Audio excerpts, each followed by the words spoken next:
Le maraîchage biologique, c'est un acte de transition et le fait d'être acteur dans cette transition, justement, ça porte du baume au cœur. Donc il y a clairement un problème de fond, un problème structurel au niveau de la valorisation de l'agriculture.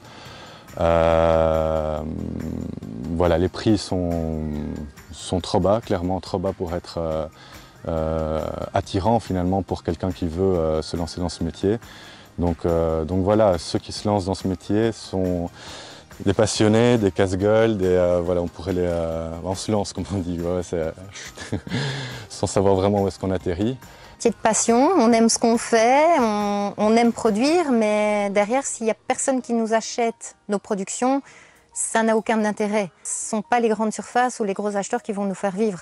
Nous, notre philosophie première, c'est de nourrir un territoire. Donc s'installer à un endroit et nourrir les gens qui sont proches et créer des relations avec les gens.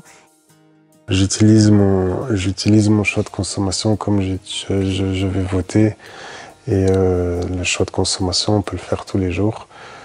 D'ailleurs, les gens qui viennent chez moi, j'aime bien leur dire que c'est, ou bien je les appelle mes mangeurs, parce que j'aime pas du tout le mot client, ou bien je les appelle des consommateurs. Donc à travers leur choix de consommation, ils choisissent de soutenir un autre modèle agricole. Et moi, je vois beaucoup plus loin que ça. En fait, c'est un autre projet de société qu'on a envie. Voilà, il faut se reconnecter à son environnement, à ce qui est produit près de chez soi et ne plus trop céder à la facilité de je vais au supermarché, j'ai tout, j'ai un choix, mais je ne sais plus quoi consommer quand et qu'est-ce qu'est une vraie tomate, une vraie cœur de bœuf. On ne veut pas augmenter le coût du panier hebdomadaire de la ménagère ou du ménage. On veut rester dans des coûts très très bas. Or, si on veut produire de façon qualitative, tant au niveau du produit, mais aussi de la vie du producteur et de ses travailleurs, on ne peut pas rester dans des prix tels qu'ils sont faits, tels qu'ils sont abordés actuellement.